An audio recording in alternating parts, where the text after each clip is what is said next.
Vatsimpana etny pasteur Ratovelo Roger. Ivavaksika tompoko. Voninahitra no atolotra ianao ry Andriamanitra ray zanaka ary fanahy masina, ilay Andriamanitra ilay tomponay, ilay mpanjakanay. Ndreto ny vahoakanao, ilay nofidinao, miompana-ndray, hisaotranao. Ary indrindra metraka anao miseza fiandriananao satria masina loatra ianao. Matsiaro ny fitahinao anay tamin'ny alinika rehefa namenao maraina vaovao dia miompanahy, idera sy ame voninahitra anao. Ary hisaotranao hoe ny amin'izay rehetra lalana hitondranao anay sy mbola hitondranao anay satria fantatra efa tsy miala amin'ny teninao ianao, ka hitenenao hoe izaho manana hevitra hiaverana anareo, dia hevitra hitondra fiadanana fahatsiloza. Fa dia mankasitraka anao foana izany amin'izany, fa na izany ary dia mbola mangataka famindrapo, mangataka famelan-keloka amin'izay rehetra vitanay teo anatrehanao, fa olona meloka tsy sahaza akory na dia ny anona ny anaranao tokoa ary. Nefa androany ianao dia mbola te hampatsiahy anay hatrany fa manana tanjona ngezabe ho anay ianao amin'ny alalan'ny vatsy toloranao anay isan'andro, ahafahanay hatsapa foana fa tsy miala aminay ianao. Dia mankasitraka feny Jesosy makatela tompo malalo, ary mametraka an'izao fotoana izao ambany fanahinao, taritanao ny foa mampanahy ny tsirairay andray izay tianao ambara aminay. Misaotra betsaka Jesosy, misaotra tompo malalo, amin'ny anaranao feno no ametrahanay zava-afaka izany. Alleluia, amen. Dia ampitombona amintsika mandrakariva ny heriavana ny fahasoavanao mba hampiadanana avy amin'Andriamanitra ray sy Jesosy Kristy Tompo. Ary dia faly manonona ny fiadanany tokoa ho anao izay mampandroso azy ankehitriny. Mety manadino ny zana-minono va ny vehivavy ka tsy hamindra fo amin'ny zanaka nalaoko ny kibony?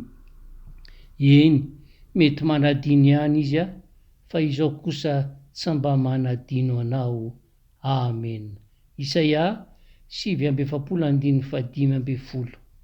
Izany teny nasetrin'Andriamanitra tamin'ny zanak'Israely izany, manoloana ny lazany izy ireo fa Jehovah efa nafoy azy ary ny tompony efa nanadio azy ireo.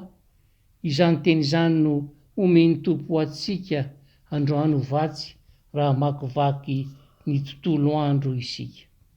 Isan-taona ny Frantsa ry havana dia anjatony maromaro ny zaza antsoina hoe ateraka soziksa, izany hoe arin'ny reniny amin'ny fomba ikeny lalàna ilay zaza voateraka, ary afaka manafina ny mombamomba azy ihany koa ilay reny.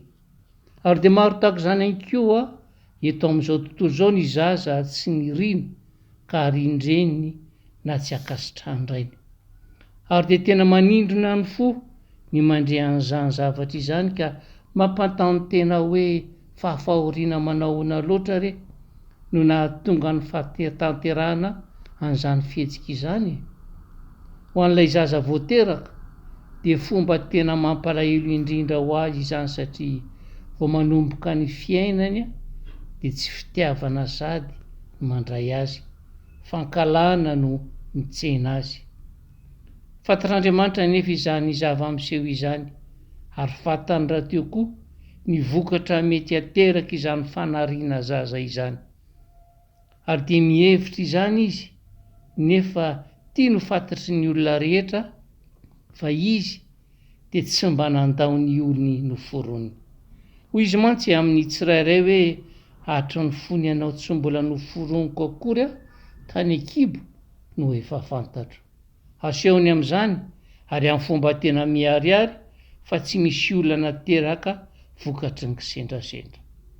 Manoloana an'izany ary dia mampahery antsika tokoa ny mieritreritra hoe naniry ny ahaterahako Andriamanitra, ary noho izany dia izy no tompona andraikitra voalohany tamin'ny natongavako teto an-tany, ary hoe nahary ahy izy satria tiahy. Ary io fitiavana io tsy miovaova, tsy mba toy ny an'ny ray na ny reny izay mety ho tonga amin'ny fanadonana ny zanany na hatramin'ny fanariana mihitsy aza. Firifiry tokoa moa tsy ray tsy reny no tena manadino ny zanaka noho ny fitiavan-tena angamba. Firifiry ireo ray na reny nametraka ny zanaka eo ambaravarany fikambanana iray mba ho raisy izy ireo an-tanana no hoaviny, ary de lasa izy ireo ary tena tsy miraray intsony ny mombamomba n'ilay silaky ny aina. Fa ilay Andriamanitra raintsika amin'ny alalan'i Jesosy Kristy, izy no mamerina miteny amintsika indray androany izao kosa tsy mba minadino anao ho Jehovah Andriamanitra. Ary tsy miteniteny foana izy raha milaza an'izany. Izy mantsy ilay Andriamanitra tsy mahay mandainga.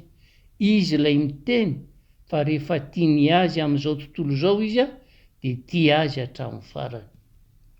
Hipiainy malala isany, tsy ho an'ny olona tokana notsongaina tao anatin'ny maro izany teny feno fampatokisana izany, fa ho antsika rehetra izay mino azy ary nandray azy ho tompo sy mpamonjy ihany koa.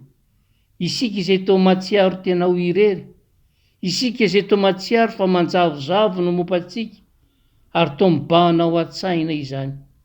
Afaka mitoky amin'ny marina isika, tiantsika mantsy izy ary nomeny zo ho tonga zanany satria mino an Jesosy zanany. Jesosy izay maty ho antsika ary aritra mandrakizay izany mahazanany antsika izany. Ary dia marina loatra ny tenin'ny mpanao salama hoe fandraiko aman-dreniko efa nafoy ahy, fa Jehovah kosa no nandray ahy. Tatsika izany amin'ny Salamo 7:20. Mba ino kely ange ny fijorona vavolombelony ity tovolahy vao 20 taona nefa tsy nahafantatra ny rainy hatr'izay nahaterahany. Rehefa nandany ny fotoana tao anatiny tsy fahafantarako ny raiko aho ho ity tovolahy, dia tsy nijery afa-tsy ny tenako ka nitomba hatrany ny fangidiny tato anatiko, ary nitondray hatrany amin'ny fahatezerana amin'ny olona rehetra izany, ka mba hanorenako ny tsinona teo anilan'ilay raiko ahy izay tsy fantatro hatr'izay, dia nikatsaka ny aompy teo amin'ny fiainako aho, ary dia nahazo volabe saingy mbola nalahelo sy nanrery hatrany, ary tsy tandrotandroko akory aho, dia nanjary andevo ny zava-mahadomelina, ny taoka, ny lainga ary ny herisetra ny tenako. Fa na izany ary ho hiatrany ity tovolahy tato am-poko lalina tany dia nitady ny alala ao hoe misy ve Andriamanitra. Nandalo tany amin'ilay nenitoako izay mpivavaka aho, ka indray maraina dia niangavy mba hiaraka amiko ho any am-piangonana ny zanalahy.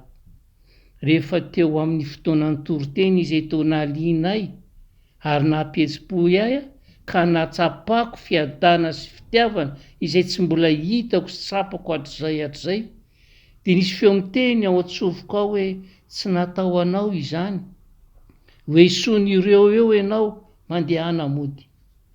Fa raha vao nihira ny antoko-pira hoy izy, teo aho ho hiatrany ity tovolahy, teo aho dia natsapa fahefana, fiadanana lalina ary fitiavana tsy misy fetra, satria tsapako fa toa nanjavona avokoa ny heloko, ny gadrako, ny fahatezerako, ary tao henoko mibitsika moramora ato anatiko ny feo hoe indro ny zanako naterako. Nirotsaka ny ranomasoko, nitomany aho noho ny hafaliako, kotsa ny ranomaso tanteraka ny tavako, satria hitako an'lalay raiko. Ianao miaina io, raha mbola tsy natsapy ianao fa hitanao ihany koa ny rainao, tsaro fa Jehovah dia mpandinika ny fo rehetra, ary ny fieritreretana rehetra dia fanontany avokoa. Ary tsarovy fa ny kristiana dia mahalala an'Andriamanitra ho rainy, ary mahafantatra fa ny mason'i Jehovah mitsinjo izay matahotra azy, dia izay manantena ny famindrapony mba hanafaka ny fanahiny amin'ny fahafatesany sy hamelona azy raha misy ny mosary. Noho izany tsy manadino anao izy, fa na dia mitaredretra azy izy andraso ihany fa ho avy tokoa izy ka tsy hijano, ka hiteny aminao izy amin'izay fotoana izao hoe zanako ianao izao niteraka anao androany, ary ho mafisiny fa izao ho rainy ary izy ho zanako. Amen. Riraiko be fiantsa itiany zanakao, ny foko de mahantra raha lavitra anao. Zany matetika no antsoantsonay ry Jehovah tomponay, ilay efa nanangana anay ho zanaka tokoa tamin'ny alalan'ilay zanakao tokana nafoinao mba navotananay.